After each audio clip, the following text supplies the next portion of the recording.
तर इस्रायलच्या लेबनॉनवरील 3 हल्ल्यांमध्ये एकूण 15 जण हे ठार झालेले आहेत। लेबनॉनच्या आरोग्य मंत्रालयानं ही हल्ल्यांची माहिती दिली आहे। बैरूत शेजारील जेनाह मधील देखील हल्ल्यामध्ये आतापर्यंत 5 जण ठार झालेले आहेत तर 52 जण जखमी झाले आहेत। आईन सादेह मधल्या निवासी इमारतीमध्ये देखील हल्ला झालेला आहे। यामध्ये 3 जण ठार झालेत। इस्रायली सीमेवरील हट्टा शहरावरती देखील हल्ला झालाय आणि या हल्ल्यामध्ये 7 जण ठार झालेले आहेत। अल अमाना मधल्या गॅस स्टेशनवरती देखील इस्रायलनं मोठे हल्ले केलेत।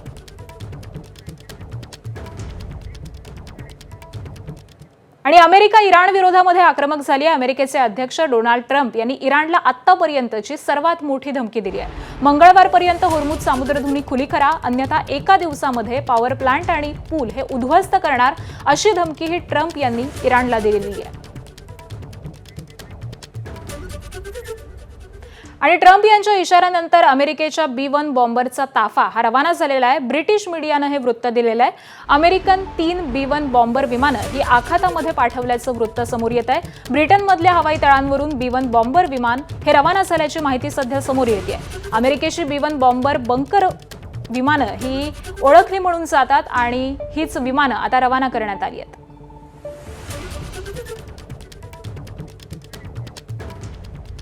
अमेरिकेला जशास तसं उत्तर देण्याचा इराणचा प्रति इशारा आहे। पूल आणि वीज प्रकल्प हे तोडले तर आम्ही देखील पायाभूत सुविधांना लक्ष्य करू, असा इशारा हा इराणनं दिलेला आहे। परराष्ट्र मंत्रालयाचे प्रवक्ते इस्माईल बाघे यांनी हे प्रत्युत्तर दिलंय। ट्रम्प यांनी आता पूल आणि वीज प्रकल्पांची बारी असा इशारा दिलेला होता आणि त्यालाच इराणकडून प्रत्युत्तर देण्यात आलंय।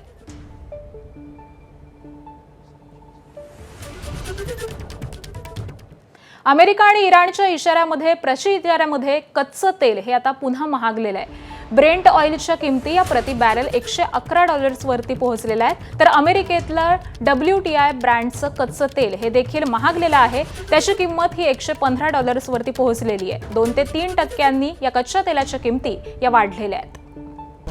आणि होर्मुझच्या सामुद्रधुनीमधून 24 तासांमध्ये 15 जहाजं ही पार झालेली आहेत। इराणच्या परवानगीनंतर मालवाहू जहाजं ही पार झालेली आहेत।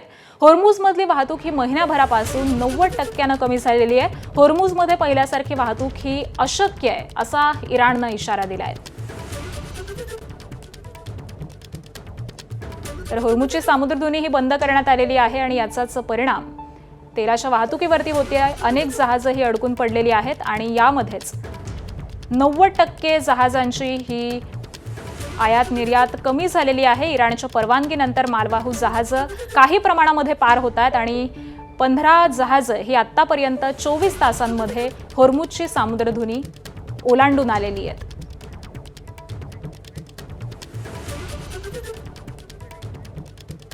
आणि इराणमध्ये अमेरिका आणि इस्रायल विरोधामध्ये जोरदार प्रदर्शनं करण्यात येत आहेत। इराणमधील अनेक शहरांमध्ये हजारो नागरिक हे रस्त्यावरती उतरत अमेरिका आणि इस्रायल विरोधामध्ये घोषणाबाजी करत आहेत।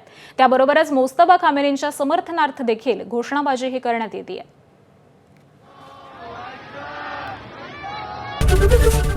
एबीपी माझा, उघडा डोळे बघा नीट।